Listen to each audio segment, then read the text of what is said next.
Good afternoon. The organizers invited me to talk about crypto regulation, but as I'm not a regulator or legislator, I'm going to be speaking from a very different perspective, a perspective of a founder and CEO of a crypto company which has been publicly reporting and audited for years and has several thousand shareholders. Um, I therefore must start by stating my background and relevant experience. I've been an entrepreneur for over 40 years. I started at 18 in Russia, my native country, and by 25, I created the largest bank in the Russian Federation. My first visit to the United States was in 1992, when I came with the first president of Russia on his first state visit to the United States and Canada. We were meeting with George Bush Sr., and unfortunately, just a few months later, at the end of 2022, the KGB kidnapped me for ransom to take over my banks and other companies. And after I was able to escape kidnappers, I faced a choice whether to return to Russia or not. I took the first flight to New York and started very new. I became the first person to be granted asylum in the United States from the post-Soviet Russia on political grounds. After 3 decades of providing IT services to US corporations, in 2022, I started Unicoin in partnership with a very talented and internationally acclaimed American businesswoman of Argentinian origin, Silvina Maschini. She is here participating in this conference.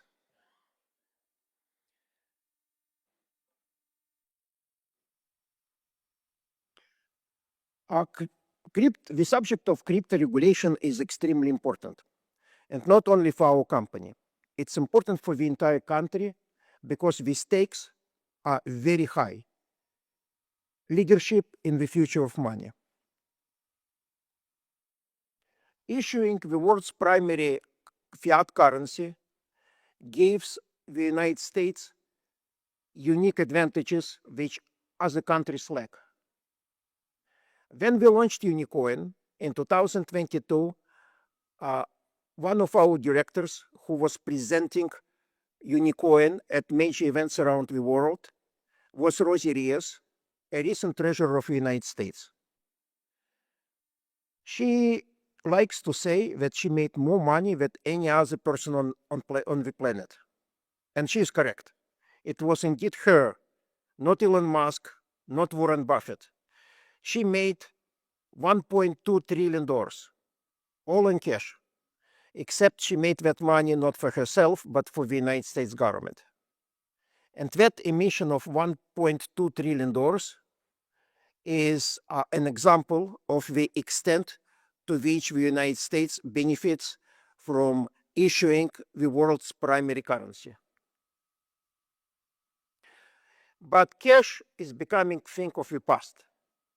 The money has always been evolving from seashells and other primitive forms of money to gold, paper, plastic, payment apps, digital money. And now we are living through the times when digital money is moving from its initial single ledger technology to blockchain, to cryptocurrencies.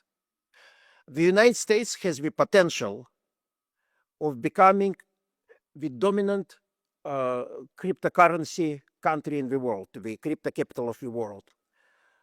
Just like Silicon Valley dominates tech and Hollywood dominates the entertainment. Instead, the United States Securities Exchange Commission sought to suppress US crypto industry through its notorious war on crypto. This war was so dirty that a federal judge fined the SEC $1.8 million for gross abuse of power and 18 states sued the SEC for constitutional violations related to that war.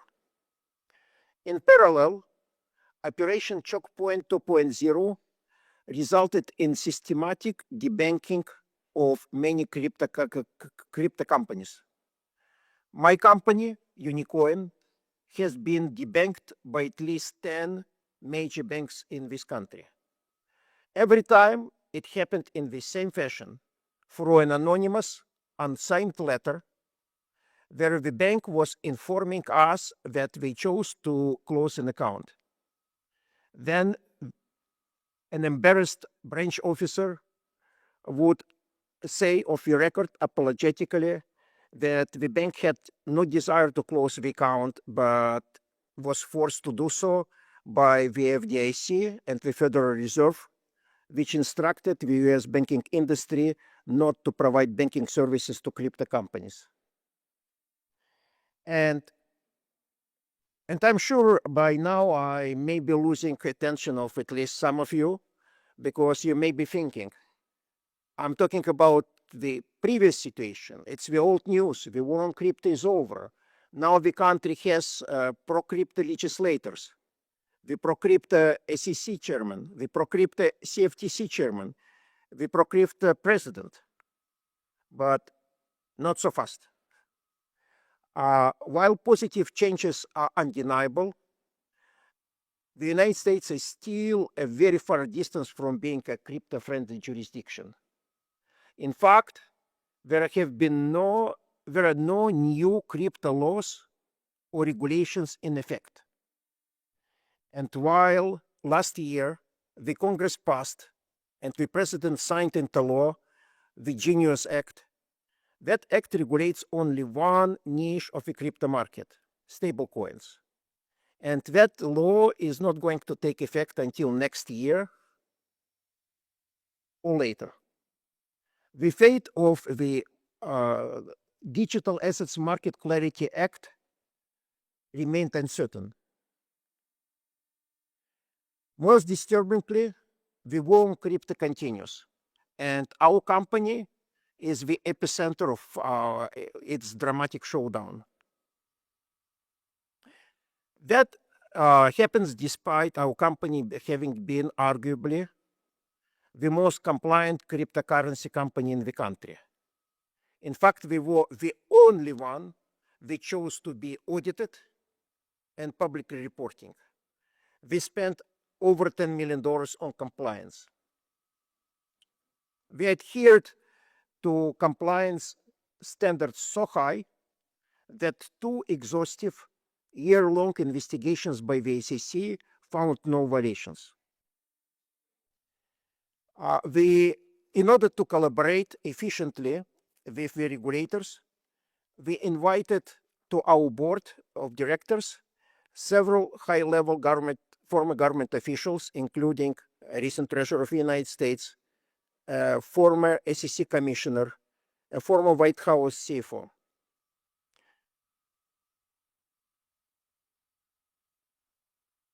We proactively communicated with the SEC. Before major innovations, we would send to the SEC a detailed plan outlining our future steps and asking them to provide to state their opinion. They never objected. Every quarter, we were submitting audited reports to the SEC and answered numerous questions about our plans. Again, we never received any objections. At that time, the SEC position against crypto was expressed by Gary Gensler in a position who said that every cryptocurrency except of Bitcoin is a security. Being classified as a security is a death sentence for any cryptocurrency because it makes it illiquid. According to the SEC rules, securities may only be traded on SEC-approved exchanges, and there are no SEC-approved crypto exchanges. In this environment, most cryptocurrency companies, practically all of them, chose to avoid the United States as a jurisdiction of incorporation or its base, and they disregarded SEC regulations altogether. They instead chose compliance. We followed the SEC regulations to the letter, and investors liked our transparency and our compliance. They provided us with more than $100 million in cash. We signed over $3 billion of real estate for Unicoin's swap agreements. They filed in February of 2024 our applications for going public, and we started a major advertising campaign in New York and other major cities. Our logo was visible through the streets of those cities at many major sports and entertainment events. We participated in many industry events and conferences.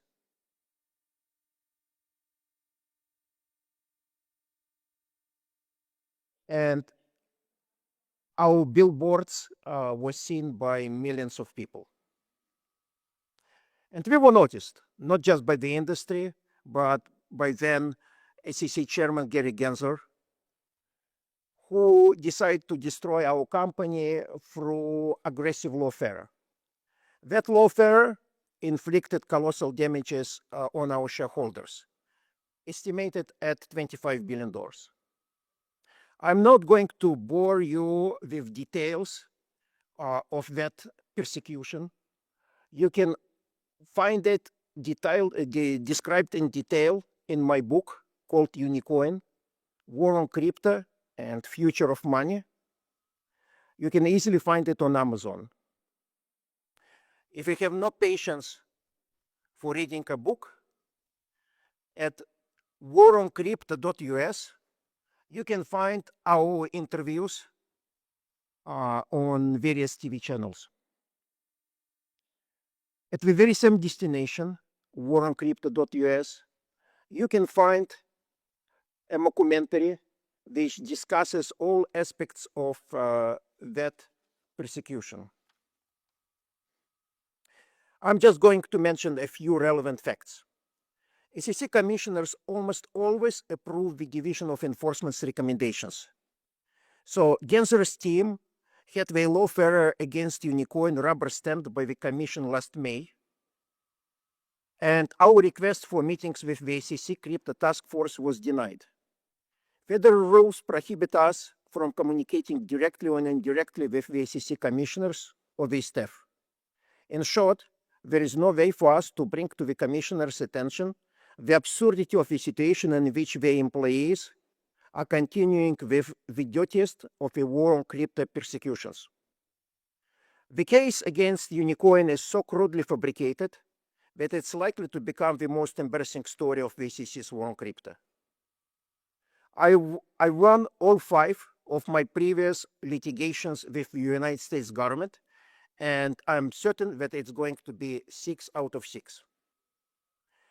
If I were willing to be bullied by corrupt officials, I could have stayed in Russia instead of putting a $1 million bounty on Putin when he started his full-scale aggression against Ukraine.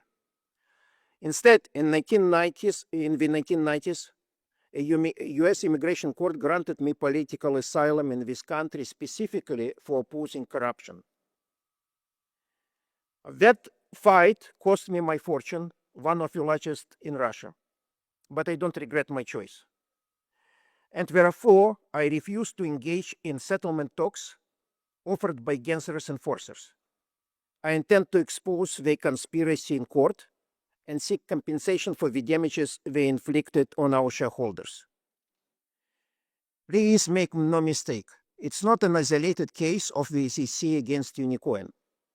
It's the SEC versus the crypto industry. They are firmly supported by the industry.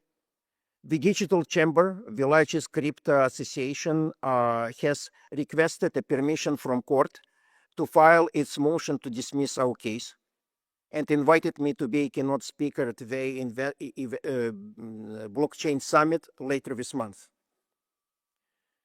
Conspiracies thrive in darkness, so I will continue my efforts to inform legislators and administration officials about the ongoing conspiracy. In the meantime, I am very grateful to the new SEC chairman, Paul Atkins, for trying to undo the colossal damage inflicted on the crypto industry by his predecessor. The pivotal moment for us and for the industry occurred last November, when Chairman Atkins reversed position of Gary Gensler and stated that with a narrow exception, cryptocurrencies are not securities. To be considered securities, he said, issuers must make explicit and unambiguous promise to engage in essential managerial efforts that lead to expectation of profits. His position, which he calls taxonomy of crypto, is the most favorable interpretation of a Supreme Court definition of securities known as the Howey test. Unfortunately, Atkins' position is not a law. It's not even an official SEC regulation approved by all commissioners. It's just the position of the chairman, and it can be reversed by a stroke of the next chairperson's pen, who might well be Gary Gensler again. Today, the US crypto industry still faces regulatory uncertainty, systematic debanking, and in our case, ongoing lawfare. Given the size of the price, dominance in the future of money, many other cryptocurrencies are competing for crypto business. Swiss Crypto Valley, the birthplace of Ethereum, invited us to move our operations there. In the United Arab Emirates, after we presented Unicoin at the World Expo, the Minister of Economic Development offered and granted Silvina and me permanent residence just to incite us to consider moving our operations to Dubai. In the United States, however, we remain at a huge disadvantage to non-US players, most notably to whoever is hiding under the pseudonym of Satoshi Nakamoto. His Bitcoin was green-lighted for trading even by Gary Gensler. But Silvina and I are not permitted to continue providing any essential managerial efforts for our Unicoin, or it will become an illiquid security. Just think of the irony. Bitcoin is an antiquated, non-scalable technology that consumes more power than Ukraine or Argentina. Still, it's fully protected by the SEC. But American entrepreneurs like Silvina and I are prohibited from launching more scalable, more efficient, made in the USA alternatives. In short, we have been forced out of Unicoin business. We had to transfer all essential managerial efforts to Unicoin Foundation, incorporated in the crypto-friendly Cayman Islands. My new business is also related to blockchain, and I, again, based it in the United States, my adoptive country of 35 years. Specifically, I use blockchain technology to create a risk-free alternative to prediction markets like Polymarket and Kalshi.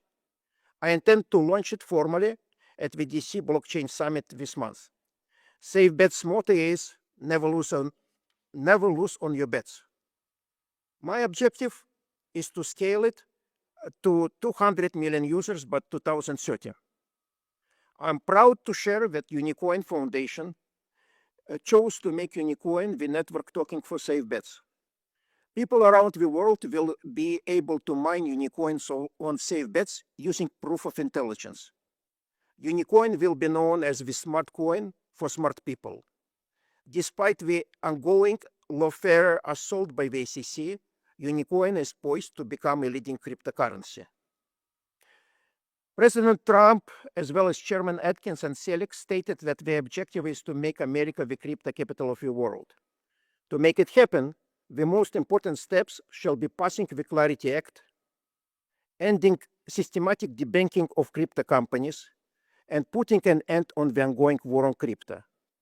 Let me stress that nothing I said today shall be misconstrued as a promise of managerial efforts by the issuer of Unicoin. Thank you for your attention.